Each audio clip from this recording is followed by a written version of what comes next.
Hey traders, Dennis Wilburn, the AutoPilot Trader. Do you know how to find low risk entries on a chart? Well, I'm going to show you how to do that today in today's session of Trade Your Way to Wealth and Financial Freedom. These low risk entries oftentimes have a high probability of significant profits, and so it's important to know how to do that, especially when we're working in a downside market.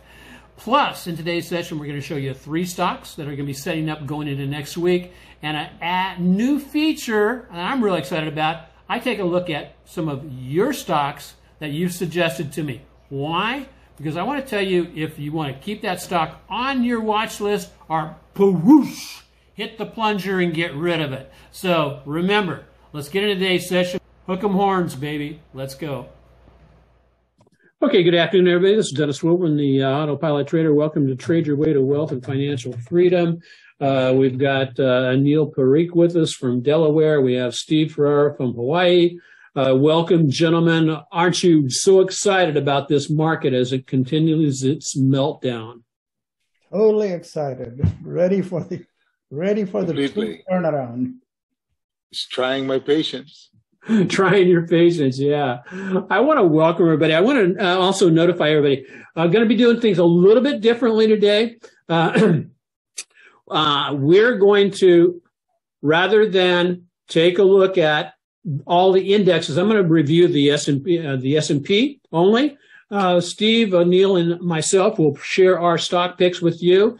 And I want to bring everybody into the fold, and let's review your stock pick. Now, what will I not be reviewing? I will not be reviewing during this session anything having to do with the NASDAQ and or the Russell, simply because the Russell and the NASDAQ are 2 of the indexes that we cover with the AutoPilot Trading Premium Service. And basically, I want to be fair to our members there who are subscribers. And so I will not be reviewing any of the, Mark asked for SQQ and all that kind of stuff. And that's all really good. I love trading those, but we'll do that during the 12 o'clock final hour session. And one choice per person, and we'll take 2. I already have one. Now, Nicole, I can do that one, or I can do the other one you wanted to do. Which one would you prefer? And so I'll wait for you to get into and let us know which stock you want to pick. And it'll be first come, first serve. And a requirement is you have to tell us, are you in the stock or are you wanting to get in the stock? If you are in the stock, please let us know where you entered and what your plan is. You can put that in the chat box. And then secondly, if you're joining us over on the YouTube channel, make sure you identify yourself. Let us know you're there. And so let's go ahead and jump into today's session. Let's get into today's session. Remember that all the materials that we do present are for training purposes. Traders should always pay for trade any new method prior to the risk of their own personal capital. And here's where I'm sitting as of today. We took a little bit of a hiccup last week, in closing out the month of September, as everybody else did in the market. The first week in October, we've taken back off. Our system worked really well. It basically has taken me in and out with a nice profit on a couple of trades. But right now, I'm sitting flat the market. I have nothing, no positions on. So here's where we're sitting at as of last week. And here's where we're sitting up this week. Let's go ahead and just jump in and talk about some individual stocks. Which of you gentlemen would like to go first? There you go. I think that was yours, Steve. Yes. So okay. I like the long-term chart. It's gone flat for a while. It's held up fairly well in the recent market correction. It's an IBD 50, so it's got good fundamentals behind it. The sector looks like it's starting to come alive, although I think we're still early to potentially trade that sector. This would be the chip sector, chip manufacturing sector. Okay. They make machines that I just like the way the chart's looking. I'm not ready to get it today, but I'm stocking a trade potentially for next week. Okay, where are you stocking the trade at, Steve? In other words, where's your projected entry? Probably kind of where it is right now, frankly. The bar 7 days ago, the wide range bar to the upside, getting through the 8-period moving average about 7 days ago. Okay. If that 50% level holds, I'll be looking for an entry around there. Okay. Around the 50% level back in that wide range, relatively wide range bar. So that's one. Anil, Anil gave me two choices, and then he came back and said, "Do this one." So here's the one. I really like this one also. So Anil, what's your story on this? It's oil and gas exploration industry stock. And it gave me a buy signal on my triple screen system about 3 days ago, and holding up still pretty good. It passes all the toughest screen that I run on MarketSmith. Okay. And Comp 99 and accumulation distribution is great. So I have not bought it yet. I might buy it today. You might buy it today. Okay. And notice it is at a level of, it is breaking out from a level of resistance right here. And so we'll see what transpires with that. And speaking of breakouts, speaking of support, resistance, and all that type of stuff, I want to remind everybody that on Tuesday night this week on the Bay Area Moneymakers monthly webinar. And if you're not a Bay Area moneymaker, you need to go over and join that. It's a free session. I'm going to be explaining and showing people how to identify high probability zones for planning your trades so that it will all help you plan low risk entries. If that's something that you would like to know more about, you're going to want to join us over at the go over to Bay Area Moneymakers Meetup Group. Register, and I have not put up the notification yet. It will be going up this weekend. So Den, yeah, I like it. Den was on my list this past week. Just to let you know, I was trying to look for a bounce back off the 820 from last week, or pull back into the middle of this candlestick right here. Didn't happen, and it's gone on up this week, 4 days in a row. 4 days in a row, straight up. So pretty amazing power considering the market weakness. So cool. Next is CCRN. This is my pick for the week. A similar type. It's high on the IBD list, looking pretty good. It is following this little uptrend line right here very nicely. It is in the process of pulling back into a bull flag, as you see here, down along here. Now, how far is it going to go? Is it going to get all the way to here, or is it going to stop right there and rebound back up? I like it off the 20-day moving average is where I would look at potentially buying it. But at the same time, it's got some good support right there at 29.76. And if we did get in at 29.76, the first target, of course, would be to reach back up to the past high, which is about there. It'll be about a 17% gain. Really like that one up to the upside. The way I would look to trade that is if I do get a trade back down into approximately the 29.82, my stop loss would be breaking back down below this trend line right there. Looks very strong. So what do you think, guys? Dennis, on my system, I have a triple screen signal on it since August the 24th that is not broken, which is excellent, actually. Yeah. And I do like stocks that break out and pull back to the breakout level. Yeah. Yes. I like them as an entry. Yeah, that's exactly what this thing is doing here, because here was the breakout zone. So cool. So that's my pick for the week. And so now, folks, I've asked if you have a stock you want us to review. To basically lay it in there. We'll pick two stocks to do a review on, but I want to make it about your stock. What are you looking at? So, Nicole, you have bravely stepped forward and provided a couple. Anybody else have anything, folks? And so as we are waiting for you to plug into that, let's take a look at what the indexes are, what the index is doing. And as I said, I'm only going to do the S&P, and a couple of reasons for that. One is the indexes tend to mimic each other. David, can you give me something that's not? Yeah, XLE is not on our list for the AutoPilot trading. So yeah, I'll take a look at XLE also. So here's what I'm looking at with the indexes. I anticipated, okay, here's what I was anticipating. I was anticipating a move from here back up into higher up in this resistance zone up here, right here. Price action got up right to the 20-day moving average. And as you can see, has rolled over and is dying in the as we look at this. Very classic move in that we had 1, 2, 3 days up, nice reversal.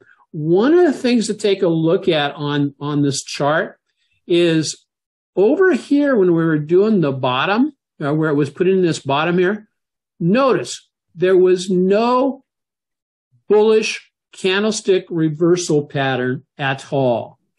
And so anytime you get one of those where you get where there is no bullish candlestick reversal pattern, oftentimes it makes the relief rally suspect. And as we talked about last week, I said, we're expecting a relief rally, and that's exactly what we got. I thought we would relief up into this zone up here, and I wanted to be all over a downside trade from there. But because that's one thing you can count on. Look at the charts and learn to understand and take advantage of what you know. If prices are approaching a level of past resistance or current resistance, that's when you can plan your low-risk trades at those levels, if we're brave enough to do that. And oftentimes we're not brave enough to do that, or we're not looking, or we're not watching. So as you can see, we're starting to pull back down. What am I anticipating? Well, we need to take out this low here to proceed on down. And if we do, let's just do a quick projection down to the downside. I'm going to pick it from this level right here, which is from about right there. So I'm going to pick that out. Well, actually, I'm going to use this little swing high right here. It's a minor swing high. Just give us a projection down to the downside of where we might fall to. And this would be my initial indication. There we go. And as you can see, that gives us a downside target just on that down here at the 347 level. Then look to your left, and what do you see? That, yes, that was a level where buyers came in previously. So what we're seeing in the continuous meltdown of the indexes, and the S&P is being reflective of that, is we're seeing a step down process where we're moving down into lower levels, and it's just doing the steps. One step down, step back up, another step down. That's what I'm looking at, guys. It does, I would look at potential buys down here at the 358, 355 level, but it's got to do a really good reversal. Other than that, I'm staying away from the indexes. I missed this turn right here on the reversal to the downside. So now I'm back in the wait mode. Thoughts? I pretty much agree with you.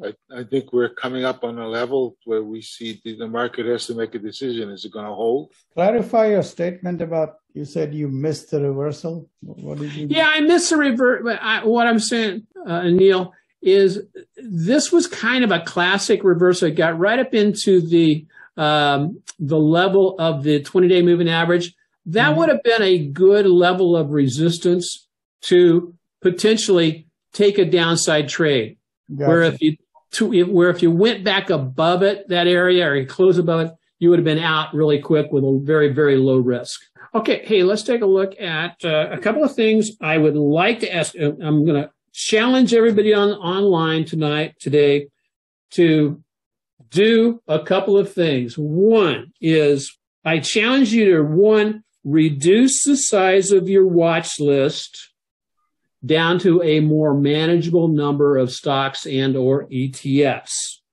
And if you don't have a go-to vetted watch list, then make a watch list of no more than 10 stocks and ETFs. And these are vetted, what I mean, really, really, really good stocks you can count on. Why do I encourage you to do this? Is one, if you have a vetted list of stocks, that's your go-to list. It will save you time and effort because you've eliminated a lot of variables. Then all you're doing is looking for technical triggers to actually get into the trade. So that's one of the things I encourage you to do. So the other thing, hey, learn to be a winning trader with winning trader routines and habits. What I find a lot of times is folks, they may have gotten into trading, they think, for whatever reason, but they've failed to develop their system, if you will. And one of the ways you can start doing this is, one, grab a system. And I've shared my rules for my system with everybody. If you want a copy of that, send me an email. I'll be glad to shoot it to you.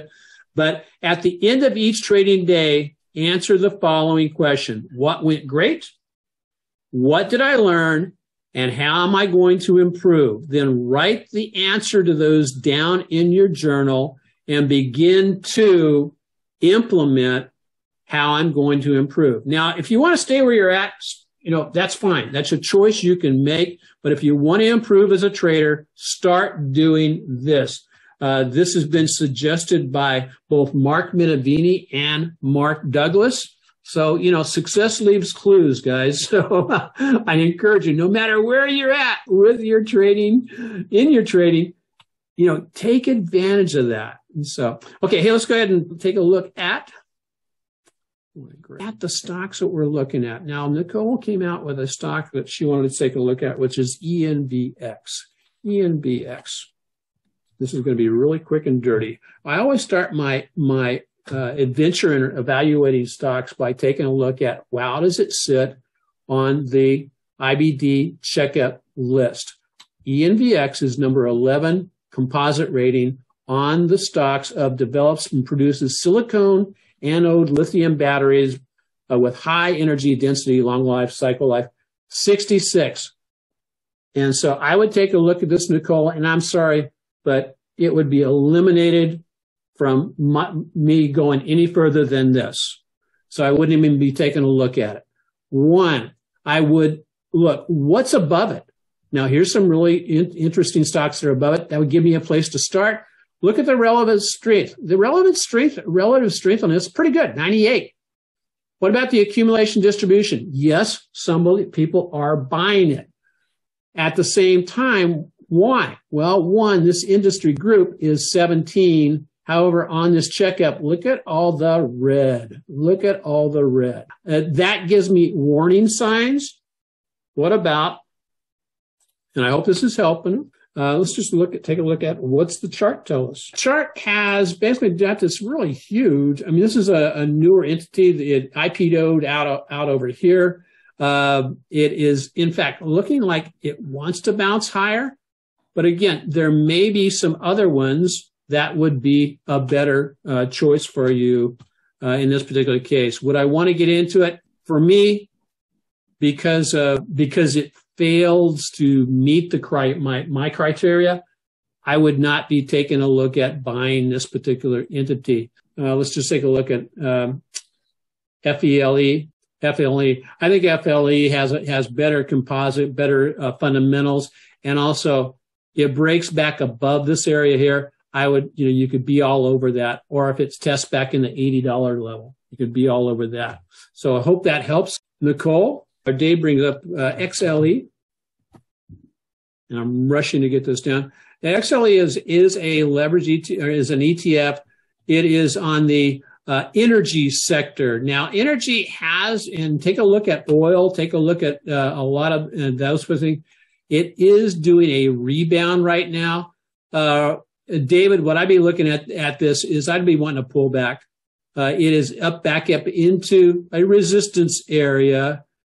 The probability of the next it may get a little higher up here to 985, but there's a more significant probability that we're going to do a pullback here. Pull back to where? Into the moving averages is what I would be looking at. As I said, is, write the answer down in your journal and begin to take action on it. And if you're looking for a journal, this is one of the best-selling journals on Amazon. It was developed by my son, Brandon Wilborn. Absolutely excellent journal. I know some of you are utilizing. I will put a link to to how to get a hold of it down in the description on both when I send out the links for the video, and also down in the YouTube channel description. So with that, let's call it a day. I'm looking for a title to call 2023 because it is time to start planning for 2023. 2022, I think patience, persistence, and consistency was a pretty good label. So until I will be out traveling for the next 2 Fridays. And so I will be posting a recording. We will not have a live session. So Anil and Steve, thank you guys both for your picks today and for keeping things rolling. Until 3 weeks from now, aloha and God bless everybody.